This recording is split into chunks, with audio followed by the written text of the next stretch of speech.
Bueno, entonces, Nadia, primero que nada te quiero agradecer, bueno, en nombre mío y de la comisión de organizativa por haber aceptado la invitación, eh, siendo que justamente cuando hablamos tenías varias cosas que me comentaste, una presentación bueno, a varias cosas, a congresos y algunas otras actividades, así que bueno, en principio gracias por aceptar.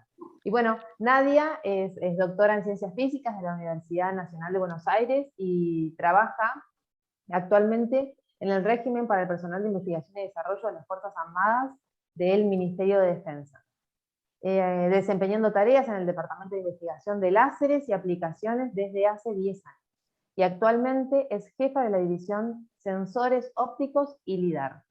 Nadia posee múltiples publicaciones y presentaciones a congresos nacionales e internacionales, y en el 2020, en el marco de la pandemia COVID-19, fue invitada a participar de un proyecto internacional dirigido al estudio de la evolución de la pandemia.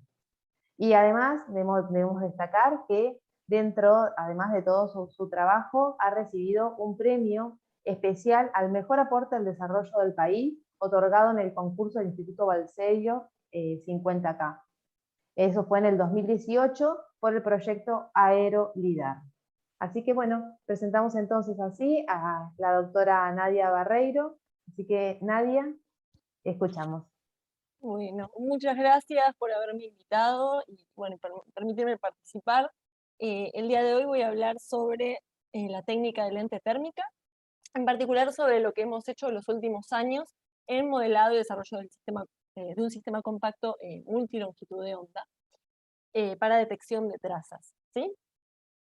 Eh, Cabe destacar que, bueno, en pandemia lo experimental eh, no ha avanzado tanto como uno hubiera querido, así que hemos hecho un poco de desarrollo teórico, y entonces voy a contarles también un poco de eso, que dio lugar a una tesina, una tesis de licenciatura en física, eh, que, bueno, el chico se recibió este año. Bueno, entonces empezamos con aquellos que no lo saben, no sé bien el panorama, pero bueno, ¿qué es la espectroscopía de lente térmica? Es una técnica fototérmica que utiliza láser que permite detección de sustancias disueltas en muestras líquidas. ¿Cuáles son sus ventajas? Bueno, a priori tiene alta sensibilidad y bajos límites de detección, y esto permite medir sustancias a nivel de trazas. Esto quiere decir en concentraciones muy chiquitas. Además, permite, en muchos casos, medir en volúmenes de muestras muy pequeños, lo cual es útil para varias aplicaciones.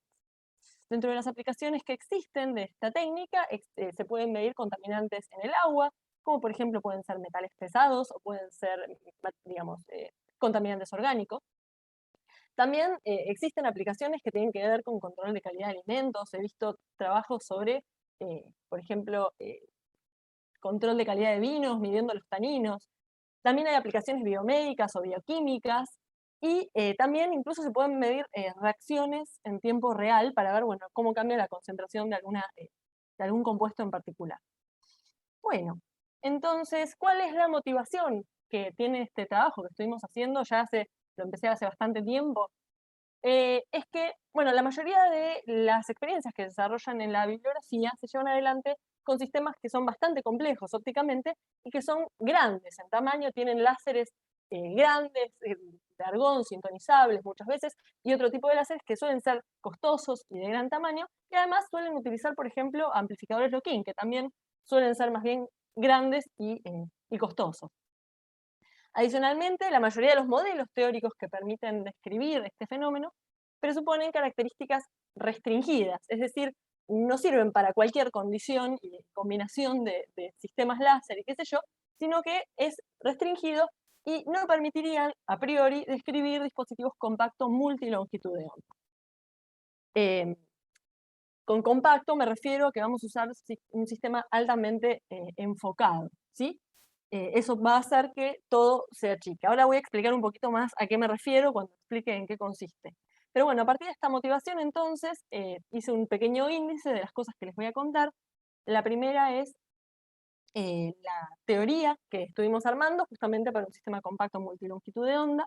Voy a hacer un repaso de la teoría eh, que más se utiliza y luego me voy a centrar en la parte multilongitud de onda.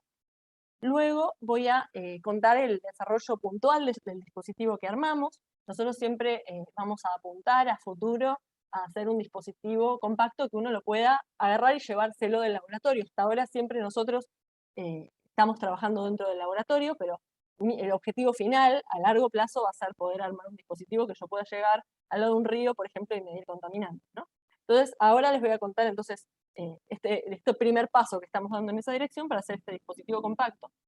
Luego les voy a contar unos resultados preliminares. Luego voy a incluir un sistema de inyección en flujo. Esto permite medir una muestra tras otra más ágilmente. Les voy a contar un poquito de la teoría al respecto. Luego les voy a contar sobre un armado de un sistema de flujo simple, económico, también siempre apuntándose a las cosas chicas, pero digamos accesibles. Luego los resultados y las conclusiones. Entonces, ¿en qué consiste la lente térmica? Vamos a disponer de una muestra. Esta muestra va a tener un líquido, puede ser agua, por ejemplo, y va a tener disuelta una sustancia que es la de interés. Supongamos, no sé, cromo 6, por decir algo. Entonces uno va a buscar en qué longitud de onda absorbe esa sustancia y va a excitar la muestra con un láser, enfocándolo, ¿sí?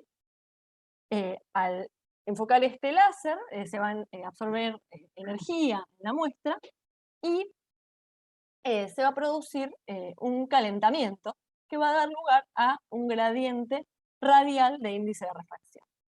Entonces, la manera en que se distribuye este gradiente de índice de refracción hace que el líquido pase a comportarse como una lente y por eso a este fenómeno se lo llama lente térmica. Entonces, la lente térmica que voy a tener va a estar vinculada con, digamos, cuál fue la absorción que tuve en la muestra. Si mi muestra absorbe más, el gradiente de índice de refracción que voy a tener va a ser mayor, y entonces la lente térmica que voy a tener va a tener más potencia, es decir, la inversa del foco va a ser mayor. Entonces, para detectar esta lente térmica voy a utilizar un haz de prueba. Este haz de prueba va a atravesar la muestra y cuando aparezca la lente térmica, lo que va a pasar es que, dependiendo de las propiedades del líquido, se va a enfocar o desenfocar, ¿sí? Entonces, luego las de prueba va a atravesar un pinhole y finalmente va a alcanzar el fotodetector. Este pinhole lo que permite es que llegue solo una porción pequeña de la luz de las de prueba que corresponde a el eje central, a la zona central. Cuando el haz se enfoque o se desenfoque, por ejemplo, si se enfoca, va a pasar más luz a través de ese pinhole y entonces voy a poder medir mayor potencia en ese fotodetector. Y vamos a definir entonces la señal, lo que vamos a llamar la señal de lente térmica, como justamente la relación entre este aumento de señal o disminución de señal en caso de que se dé de ese modo, dividido la potencia que se tenía en ausencia de lente térmica. Y esta señal justamente va a ser proporcional de alguna manera a la potencia, esta lente térmica que está vinculada justamente con la absorción que tuvo la muestra. Entonces, ahora vamos a meternos un poquito más de lleno en la teoría, una vez que entendemos cómo funciona este sistema, y lo que vamos a hacer es calcular la lente térmica, o sea, calcular toda la señal de lente térmica. Entonces, para eso vamos a hacer varias cosas. La primera es calcular el campo de temperaturas, es decir, cómo evoluciona la temperatura. Luego vamos a caracterizar esa lente térmica, vamos a ver dentro de qué modelo cae. Hay diferentes modelos para escribirlo, uno es el modelo parabólico, el otro es un modelo de difracción.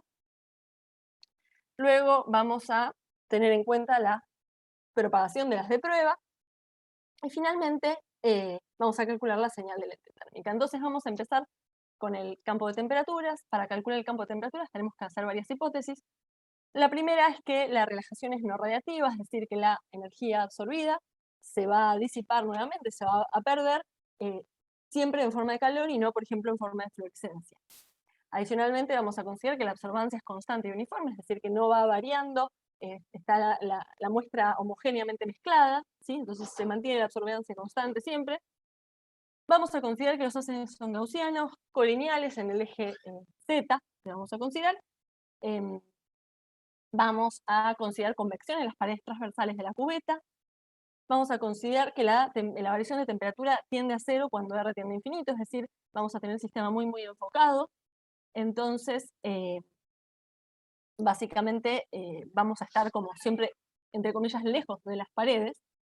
Y la última cuestión es que vamos a considerar que la lente térmica no altera el perfil espacial de los haces de excitación. Si bien esto no es del todo cierto, se puede demostrar, lo hemos hecho en un trabajo que armamos, que realmente la modificación dentro de la cubeta del perfil espacial de los haces de excitación realmente no se modifica considerablemente y eso no genera realmente una variación apreciable dentro de la señal. Pero hay casos donde esto puede suceder y puede ser mayor.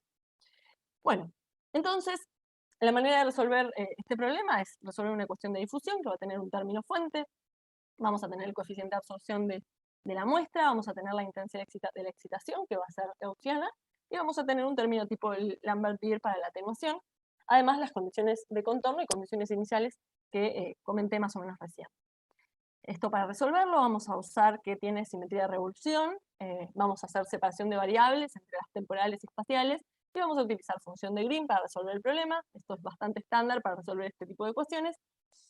Y lo que se va a obtener es una solución que va a estar expresada en términos de integrales numéricas. Es decir, no tengo una expresión analítica cerrada, sino que siempre voy a tener integrales. La expresión que resuelve esto es esta, que van a ver acá. No importa exactamente cuál es su contenido, solo queremos decir que va a tener una dependencia en z con autofunciones y autovalores, va a tener una dependencia radial que va a tener forma gaussiana, similar a la de la excitación, y va a tener un término de modulación que justamente nosotros vamos a tomarlo como una onda cuadrada, que es la modulación de las de excitación. Entonces, ahora vamos a ir a los primeros resultados de las simulaciones de este modelo. Lo primero es el perfil espacial. Uno puede ver en el gráfico de la izquierda, para un haz altamente enfocado, estamos hablando de un haz que se enfocó con una cintura de 5,5 micrones en una solución acuosa, modulado a 7 Hz.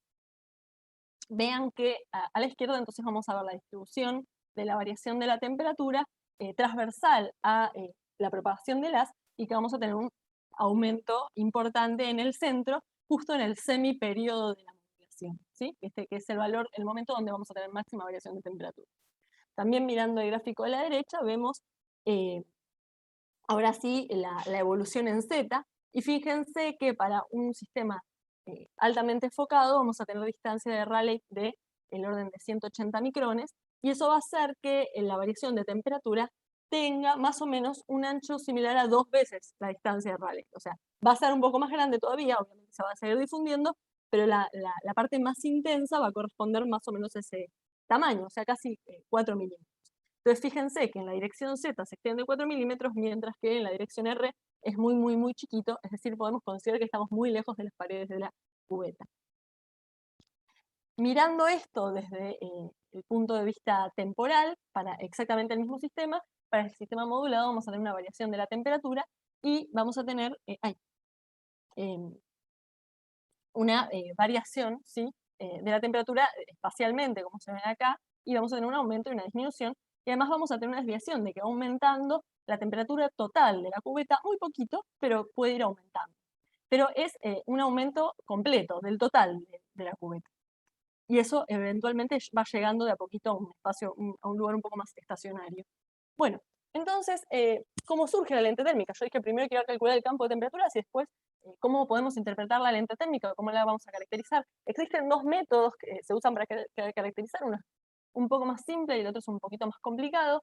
Este es el simple, que es el que llamamos el modelo de la lente parabólica, que básicamente lo que dice es que vamos a considerar el gradiente de índice de refracción como una lente con una distancia focal efectiva que se define de esta manera, ¿sí? Donde va a estar una derivada segunda de la temperatura que calculamos hace un rato, y utilizando óptica geométrica vamos a obtener una señal de lente térmica que va a estar definida por esto, bajo algunas condiciones específicas, que es que la distancia entre el foco de las de prueba y la lente térmica generada sea mucho menor que 1, uno tiene una expresión todavía más simple, y esa expresión muy simple permite decir que la señal es proporcional a la potencia, al coeficiente de absorción, al largo de la cubeta, e inversamente proporcional al cuadrado de la cintura de las de excitación.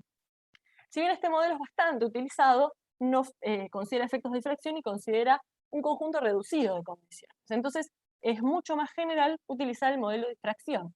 En este modelo, el haz de prueba va a estar dado por un campo que es una gaussiana, ¿sí? Y vamos a considerar la lente térmica como un elemento óptico aberrante que introduce un desfasaje en el campo eléctrico. Lo vamos a definir de esta manera, donde Kp es el número de onda y acá tenemos el recorrido óptico a través de este índice de refracción que varía, que lo podemos reescribir en función de la variación de temperatura respecto al eje. Entonces, ahora vamos a redefinir la señal de lente térmica como la diferencia en el eje entre el campo en el plano de detección después de haber pasado la lente térmica menos el campo en ausencia de lente térmica, ¿sí? El campo del haz de prueba. Entonces vamos a tener la intensidad, digamos, la diferencia de intensidades dividido la intensidad en ausencia de lente térmica. Entonces,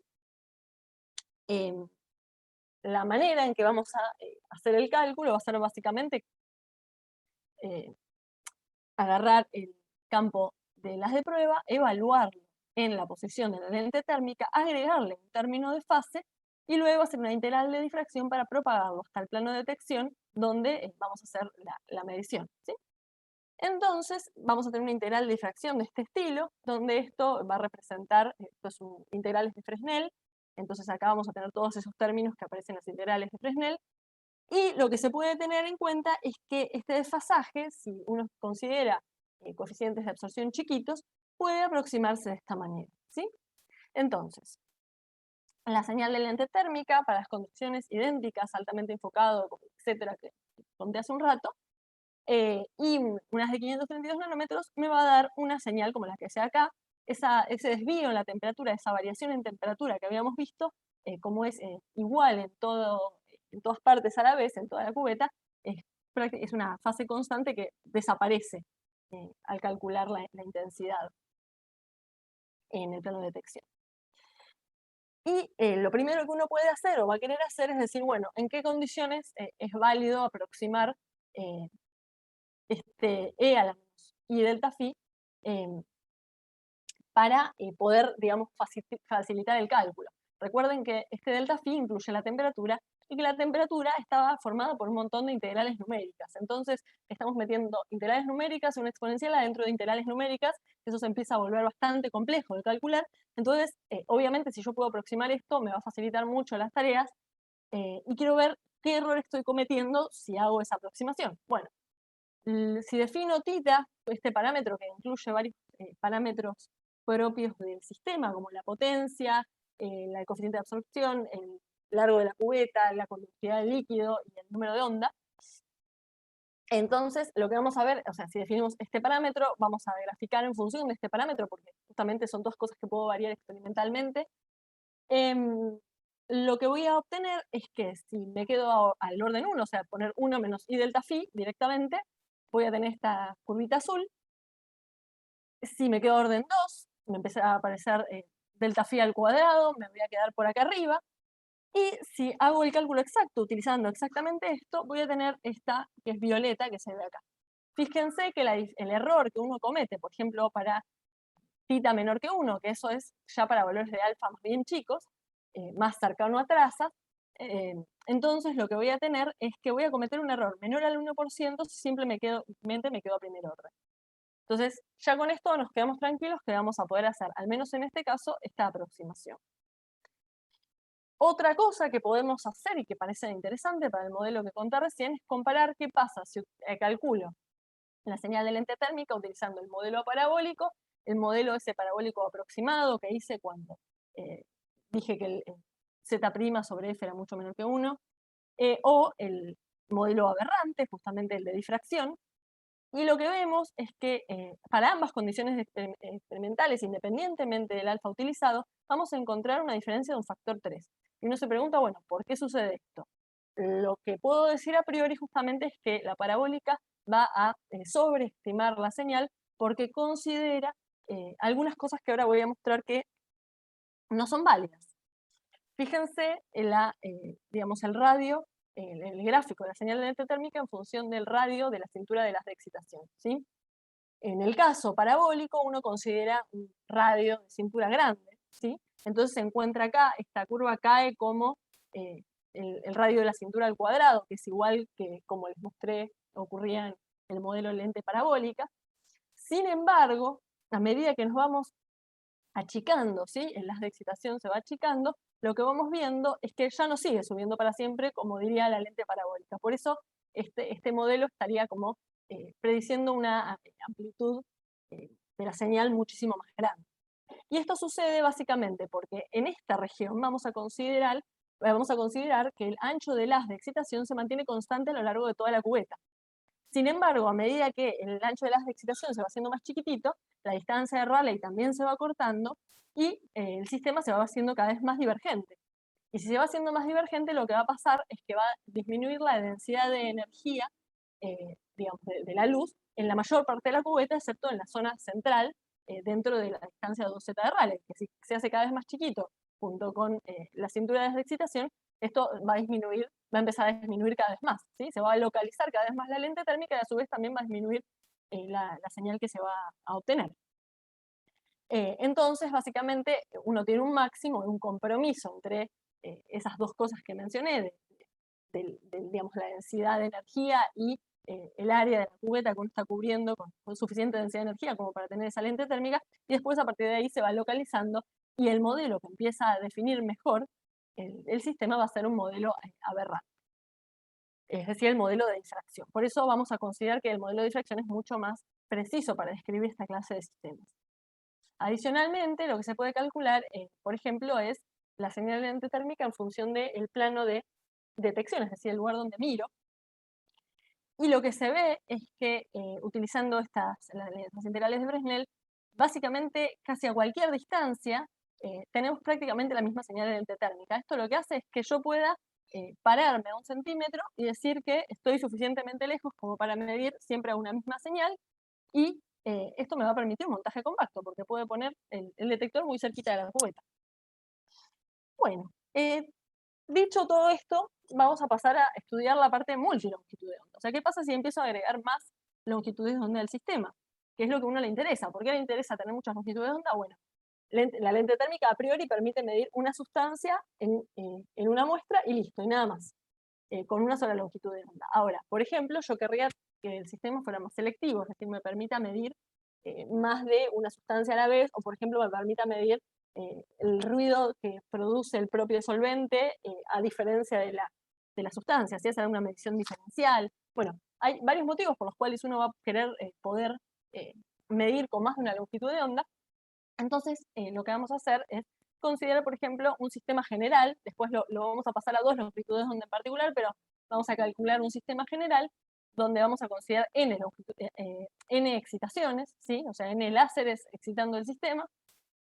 Y para hacer el cálculo, básicamente lo que va a haber que hacer es, de nuevo, agarrar el haz de prueba, el campo del haz de prueba, evaluarlo en Z1, multiplicarlo por la fase de la lente 1, a su vez propagarlo a la lente 2, multiplicarlo por la fase de la lente 2, y así sucesivamente, ¿sí? Y así entonces vamos a tener un montón de integrales multiplicados por un montón de fases, y esta cuenta va a ser bastante compleja, ¿sí? O sea, sigan recordando que delta phi va a tener sus integrales numéricas adentro a su vez, ¿sí? Y ahora la señal de lente térmica la vamos a definir como la intensidad de las de prueba en el plano de detección, en el eje del plano de detección, menos la intensidad del campo incidente sin pasar por las lentes térmicas, también sobre el plano de detección, bueno, normalizado por este mismo valor. Entonces,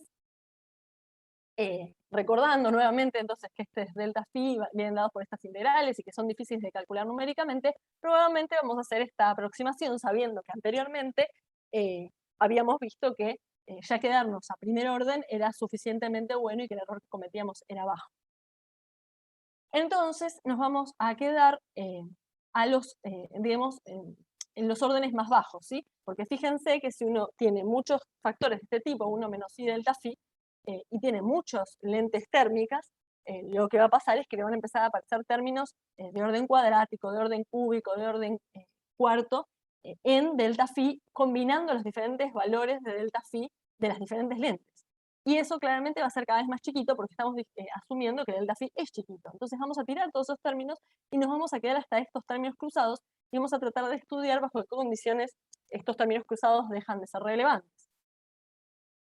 Bueno, antes de hacer esto, lo que uno quiere ver, primero es, quiero mostrarles cómo se vería cada señal por separado, ¿sí? Supongamos que vamos a excitar con unas violeta y unas verde, y ambos a frecuencias distintas y en condiciones distintas de enfoque, ¿sí? Entonces vamos a ver qué pasaría si uno excitara en forma simultánea. Bueno, si hacemos el cálculo teniendo en cuenta esos términos cruzados que yo mencioné antes, vamos a tener la línea roja. Si no los tenemos en cuenta, esos términos cruzados, vamos a tener la línea azul. Y si simplemente sumamos las señales, estas que yo les mostré acá, las sumo de forma directa, voy a obtener esta marroncita. La diferencia es de un 7% en el caso de sin tener en cuenta los términos cruzados y de un 10% teniéndolos en cuenta, ¿sí? Y uno dice, esto no me conviene. ¿Por qué? Porque yo quiero medir en forma simultánea. ¿Bajo qué condiciones puedo medir en forma simultánea y considerar las señales de lente térmica de cada una en forma independiente, como si no hubiera estos procesos, digamos, no lineales? Lo primero que hacemos es preguntarnos si puedo tirar fácilmente estos términos cruzados, o sea, ¿qué error cometo si tiro estos términos cruzados? Entonces, si hago el cálculo exacto, ¿sí? Con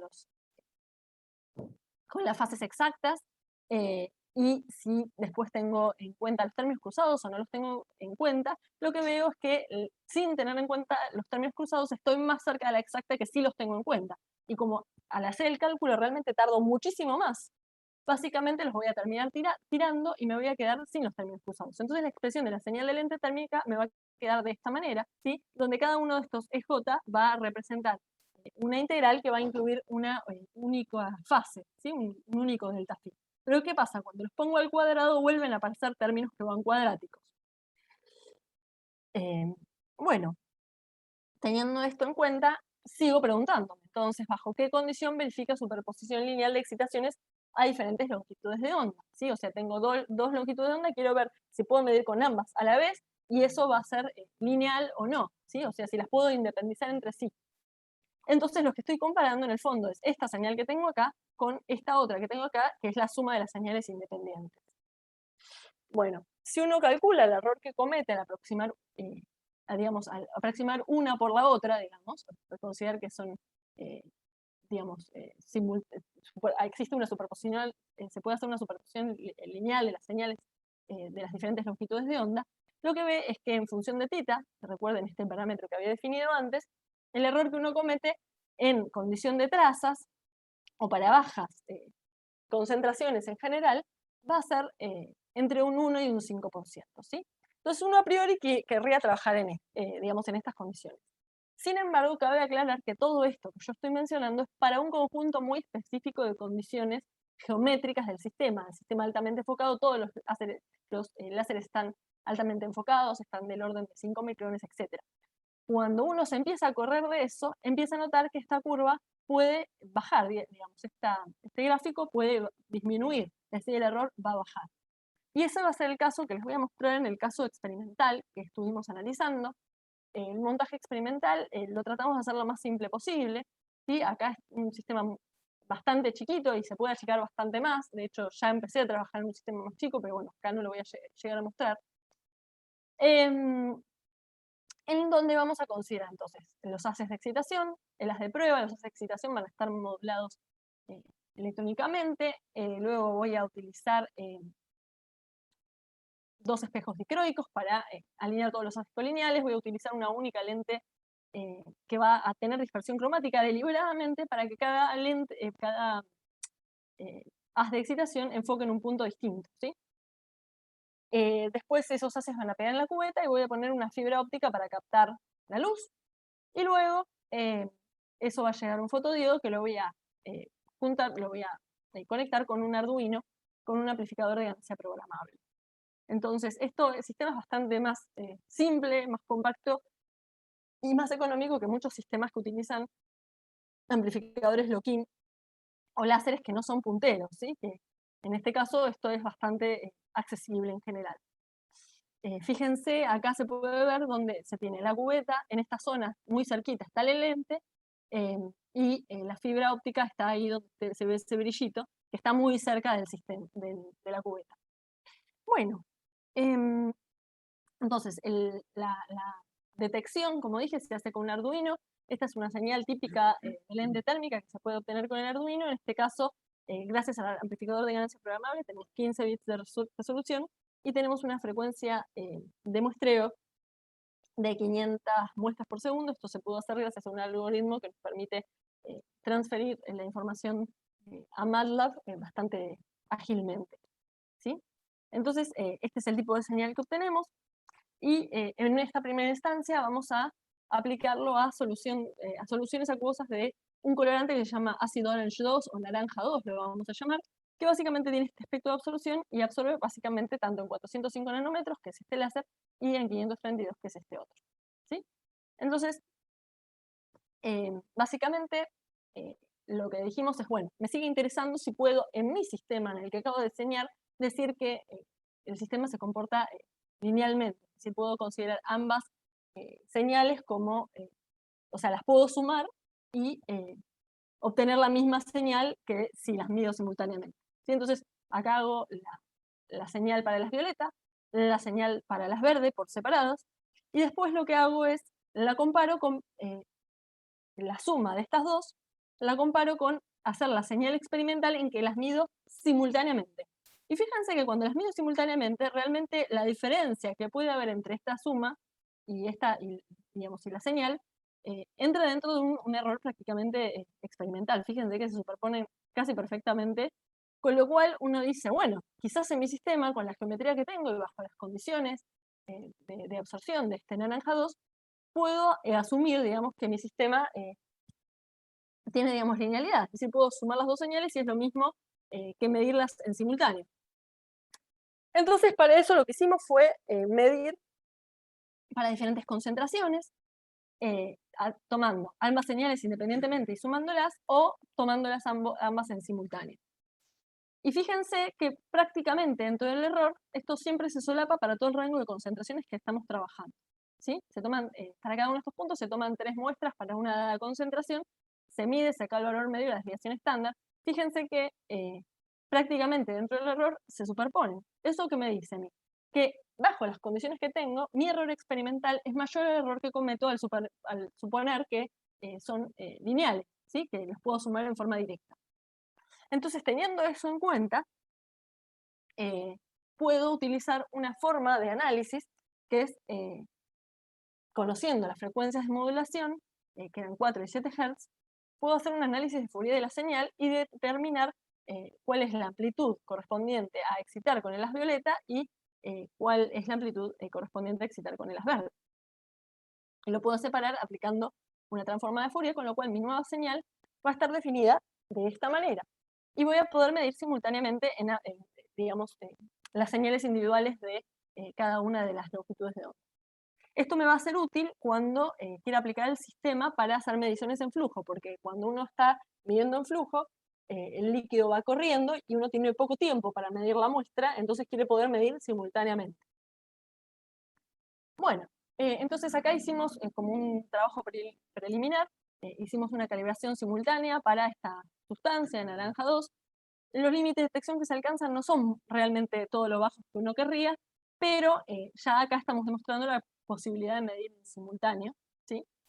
Y lo que hicimos fue tratar de ver si el sistema puede ser selectivo, es decir, aplicar las dos longitudes de onda para diferenciar dos cosas.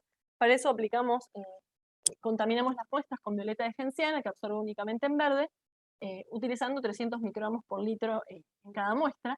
Lo que vemos es que las pendientes se mantienen idénticas en ambas curvas, pero en el caso de medir con el haz verde, se corre la ordenada del origen, ¿sí? Y entonces uno va a obtener, digamos, la misma pendiente, pero con otro ordenado de origen. Y esa ordenada de origen justamente corresponde al agregado de estos 300 microgramos por litro.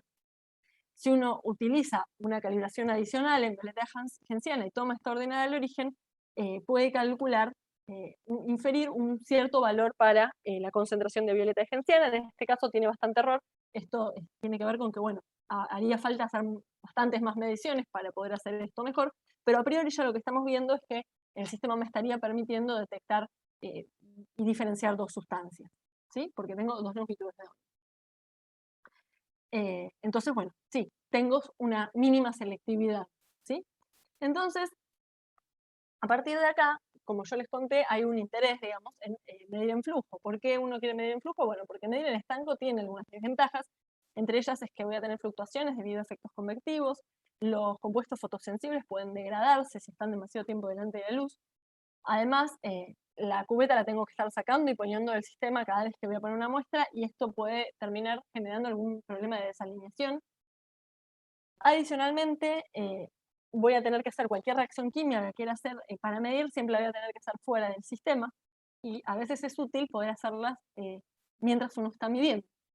Entonces, para dificultar esto, para resolver estas dificultades, perdón, es posible utilizar un sistema de flujo. Este sistema de flujo, este es un sistema de inyección en flujo bastante típico, que básicamente vamos a tener un líquido, un carrier o un portador, que puede tener un reactivo o no, una bomba que va a llevar ese portador a través de una manguera, va a llegar a un inyector donde vamos a colocar un analito. Este analito justamente es la muestra que uno quiere medir, que si tiene que reaccionar con ese portador, lo va a hacer dentro de este reactor.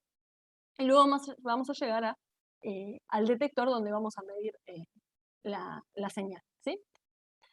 La señal que vamos a obtener va a tener una forma de este estilo, digamos, con la distribución de concentración. Tienen que tener en cuenta que el analito se va a difundir dentro del carrier, dentro del portador.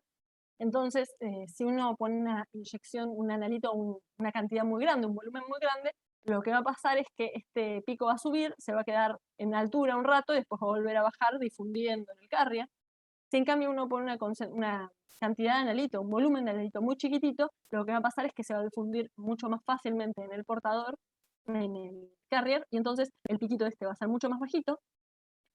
Y entonces uno lo que va a buscar para optimizar esta clase de sistemas generalmente es inyectar la menor cantidad de analito, pero siempre alcanzando la máxima altura posible del sistema, como para alcanzar también la máxima capacidad que tenga el detector para medir la concentración, ¿sí?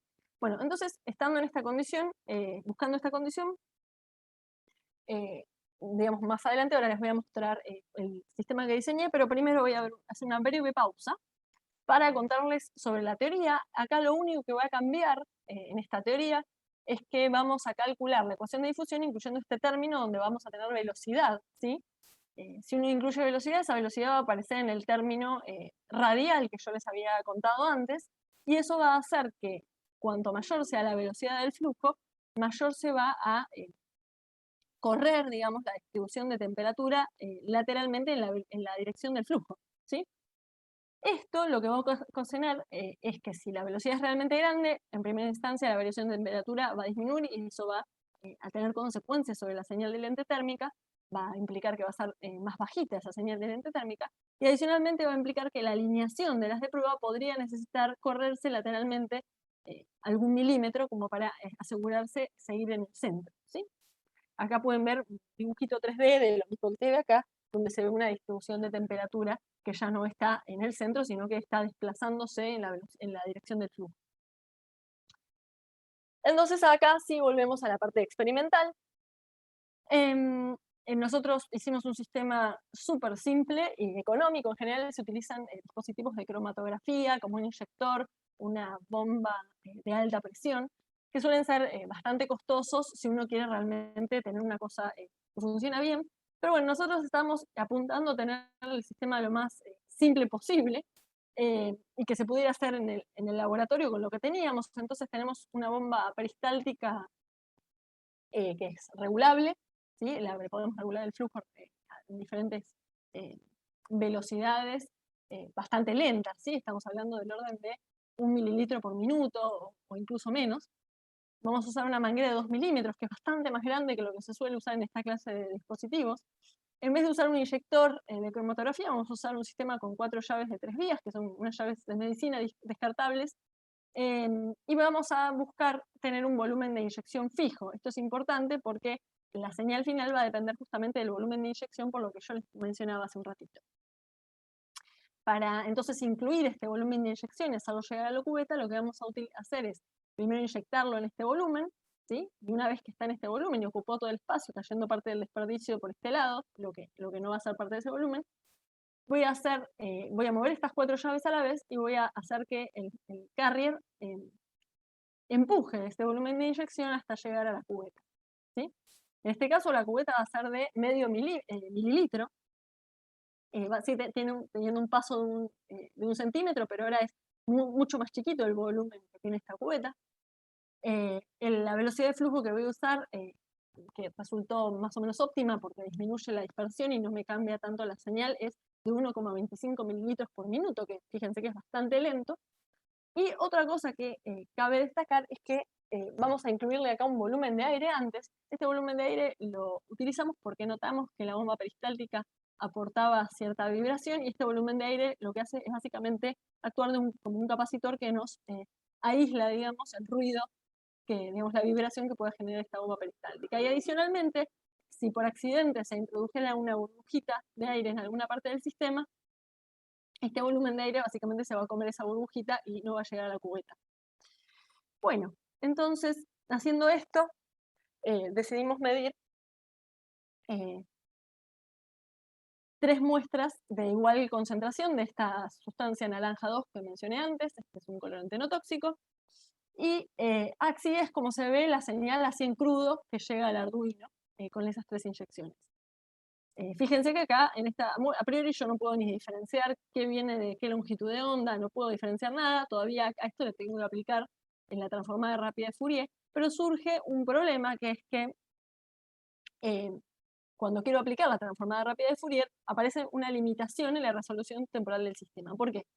Porque si uno quiere tener buena resolución en frecuencia, voy a tener que tomar una ventana temporal grande, pero si quiero buena resolución temporal en este sistema, voy a necesitar ventanas temporales chiquitas. O sea, necesito que cada ventana temporal no varíe apreciablemente la señal de lente térmica. Bueno, este compromiso se cumple con ventanas de 1,5 segundos, y la señal que se obtiene es como la que ven acá, ¿sí? Esto es para el haz violeta, excitando con el haz violeta, y esto es excitando con el haz verde. Fíjense que pudimos independizar cada una de las señales en forma separada, y además lo que notamos es que podía suceder una pequeña variación de amplitud entre señal y señal. Esto se debe a que puede haber pequeñas, por la forma en que se hace la inyección, puede haber pequeñas diferencias en la manera en que la muestra difunde hacia el carrier. Entonces lo que va a suceder es que, como el volumen que estamos inyectando es siempre exactamente el mismo, el área bajo la curva se va a mantener, pero puede ser que la forma del pico cambie un poquito. Entonces, para evitar este problema, lo que vamos a hacer es, en vez de tomar directamente la amplitud del pico, vamos a integrar cada uno de estos picos en un tiempo fijo de 320 segundos. Lo elegimos de esta manera porque justamente es un tiempo en que llega a subir y bajar la señal completamente. En este caso estamos inyectando muestras bastante grandes, de 600 microlitros, ¿sí? Entonces vemos cómo se ve la señal. Bueno, la señal entonces la volvemos a definir como una señal integrada, que va a ser esta que van acá. Para cada una de estas muestras uno obtiene cada uno de estos valores de señal integrada para verde y para violeta. Esto nos permite entonces hacer una calibración, nuevamente con este colorante. Tenemos límites de detección apenas mayores que los que habíamos visto antes, ¿sí? Y una cosa que nos pareció interesante hacer fue decir, bueno, vamos a incluir en la calibración todos los puntos menos el azul, y vamos a tratar de determinar con la amplitud que medimos para el azul cuál es la concentración que daría el sistema que tenemos. Es decir, tenemos una muestra incógnita que la armamos nosotros, pero vamos a medir la señal y vamos a preguntarnos qué concentración diría que tiene según la calibración del láser verde y según la calibración del láser violeta. Y lo que encontramos es que en ambos casos el error para determinar la concentración fue inferior al 3%, de hecho bastante inferior al 3%, con lo cual estamos diciendo, bueno, esto me sería, dentro de estos rangos, el sistema me permite determinar para ambas longitudes de onda, midiendo en simultáneo la concentración de una muestra que yo agregué. Bueno, adicionalmente dijimos, bueno, ahora queremos salir de esto de las calibraciones con colorantes, porque ya hicimos todas las pruebas, y vamos a pasar a medir algo que nos parecía de interés, que era medir cromo. El cromo 6 es de interés básicamente porque se utiliza para fabricación de pigmentos, curtido de cuero y conservación de la madera, pero es cancerígeno y puede ser letal en altas concentraciones. Por ese motivo, la Organización Mundial de la Salud establece un límite de 0,05 miligramos por litro en el agua de consumo. Eso quiere decir que deberíamos poder medir concentraciones inferiores a este valor como para determinar si el agua está en condiciones de poder ser tomada o no. Para poder medirlo es muy usual utilizar una reacción selectiva en medio ácido con difenilcarbazida, que lo que va a hacer es correr el espectro de absorción del UV típico del cromo a la parte visible del espectro. En particular va a tener un máximo cerca de 540 nanómetros, y nosotros vamos a estar midiendo en 532, lo cual lo hace muy conveniente. Entonces, como ven, acá vamos a requerir hacer una reacción dentro del sistema. Anteriormente, cuando he trabajado haciendo estas reacciones, lo que había que hacer era simplemente mezclar la muestra y dejarla ahí varios minutos. Como eran volúmenes muy grandes que ocurría la reacción, había que dejarlo, no sé, 20 minutos, media hora. Esto era bastante molesto porque había que armar las muestras, esperar un montón de tiempo, dejarlas oscuras porque son muestras fotosensibles. Y entonces después, cuando uno las iba a medir, las ponía en la cubeta y ya empezaba digamos, a medir una tras otra, pero bueno, había que esperar bastante. En cambio, en un flujo uno puede generar una reacción dentro del sistema, que ya está trabajando con volúmenes más chicos y los tiempos empiezan a reducirse un poco. Lo que notamos es que si lo hacíamos fluir en las mangueras del tamaño que nosotros hacemos y por los volúmenes que trabajamos, la reacción todavía no llegaba a suceder. Por eso combinamos un método estacionario con un método de flujo en algo que se llama Batch Flow Injection Analysis. Básicamente estamos combinando la zona de reacción estanca con el sistema de flujo. Entonces vamos a tener el carrier por este lado, que puede tomar este recorrido por acá abajo o este recorrido por acá arriba.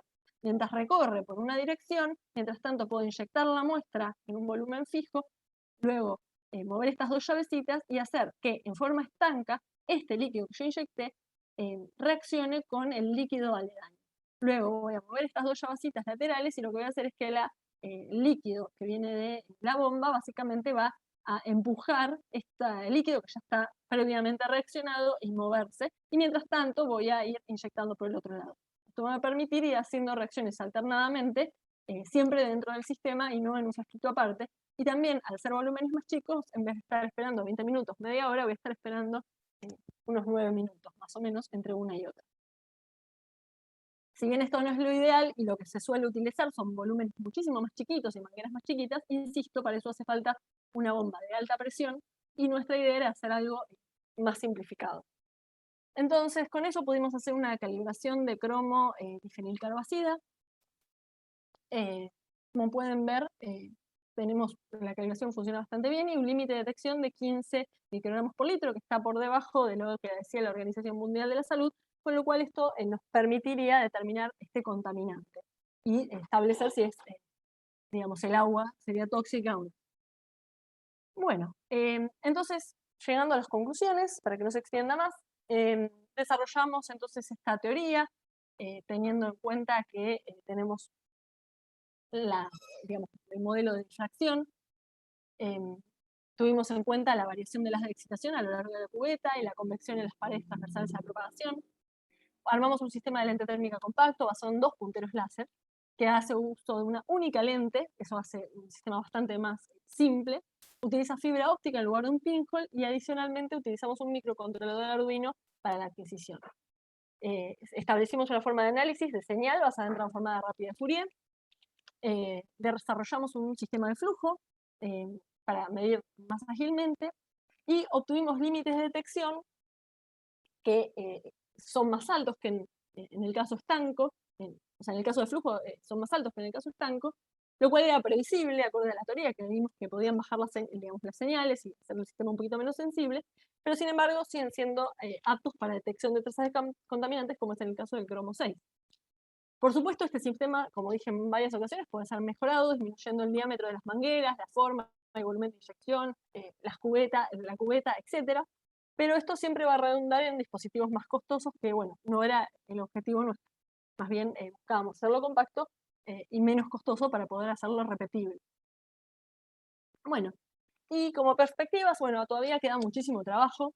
Por un lado, hay que refinar todavía más el modelo para considerar que las lentes térmicas no las vamos a poner en un único plano, sino que las podemos considerar como que van cambiando, digamos, a lo largo de la cubeta. Eso se puede hacer numéricamente, pero bueno, complejiza un poco las cuentas.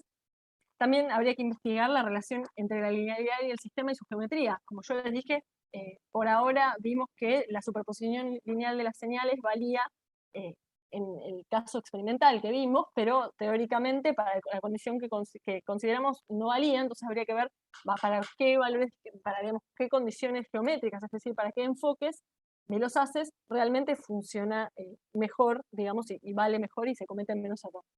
Desde un punto de vista teórico. Desde el punto de vista experimental hay mucho más que hacer, como incorporar un sistema de adquisición mejor, más rápido y con mayor frecuencia de muestreo, agregar digamos, longitudes de onda de excitación adicionales para mejorar la selectividad, para poder medir más sustancias en simultáneo. Además queremos eventualmente apuntar a un prototipo portátil, justamente para medición in situ, que esto les contaba antes, y finalmente aplicar el sistema en nuevos compuestos que pueden ser de interés. ¿Sí? Bueno, les agradezco mucho su atención, perdón por la extensión, espero no haberme ido mucho de mambo. Bueno, muchas gracias. Bueno, Nadia, muchísimas gracias a vos. La verdad que a mí me pareció súper interesante todo lo que nos contaste. La verdad que todo lo que se hizo y los avances últimos que contaste sobre ya la detección de contaminantes, bueno, en el caso del cromo, así que, bueno, me parece realmente, la verdad, excelente. Felicitaciones para vos y para todo el grupo de trabajo. Bueno, entonces tenemos ahora un espacio para preguntas. No sé si alguien tiene algún comentario, alguna pregunta para Nadia. Sí, un comentario. Sí. Me pareció muy bueno todo el trabajo, Nadia, felicitaciones porque muy bien lograda toda la parte teórica con la experimental, muy detallado todo. Me quedó una duda, pero que yo no sé si por ahí no presté atención o se me pasó rápido. Vos, por ejemplo, hiciste una calibración con un colorante que es naranja 2, ¿no? Sí. Como para Sí. analizar bien cuál era la respuesta del sistema, entonces, viendo cuál era la respuesta del colorante, comparabas cuál era la respuesta que vos habías obtenido. Ahora, y después pasaste a cromo. Sí, al final Ahora, de si todo uno pasé a no cromo. sabe cuál es, claro, Bueno. para analizar un caso específico, una aplicación específica, del caso de contaminación de agua con cromo. Ahora, si vos no supieras cuál es suponete, el contaminante que tiene el agua, No, ¿cómo bueno. harías para detectar? No, Porque ahí suponete ya... que te mandaran agua y te dijeran, no sé, tengo plomo, puedo tener arsénico, puedo tener cromo, plomo, arsénico o lo que fuera. ¿Cómo harías? Bueno, la manera de hacer eso Porque es, eso en es más general ahí sí, complicado. tenés que meterte con un poco de cromatografía y tenés que poner una columna cromatográfica que te va a dividir, te va a separar cada una de las Previamente. cosas previamente. De todas maneras, existen posibilidades de, por ejemplo, hacer reacciones selectivas. Esta de difenilcarbamida que yo comenté es una reacción selectiva con cromo, no reacciona con otras cosas, y lo que va a hacer es correr el espectro solo del cromo. Entonces yo tengo cromo y le meto difenilcarbamida, voy a medir el cromo y el resto de las sustancias no van a alterar su espectro de absorción, por lo cual muchas de esas van a seguir absorbiendo en el UV y no se van a enterar. Entonces, en ese sentido, existen reacciones selectivas que puedo hacer para ir diferenciando. Pero ahí sí, voy a tener que disponer ya de una muestra un poco más grande e ir metiéndole diferentes cositas para ir viendo qué es lo que tengo adentro. Yo lo estaba pensando por Claro, ahora, tenés que digamos, hacer, mucho más simplificado, pensando de, bueno, yo ya sé que en esta agua hay cromo, por ejemplo, no sé, en el río claro, Luján, yo ya sé que hay cromo porque hay un montón de fábricas que tiran. Entonces digo, bueno, quiero saber cuánto hay. Entonces voy a ir y directamente voy a apuntar a hacer esa reacción para medir esa sustancia en particular que yo ya sé que existe.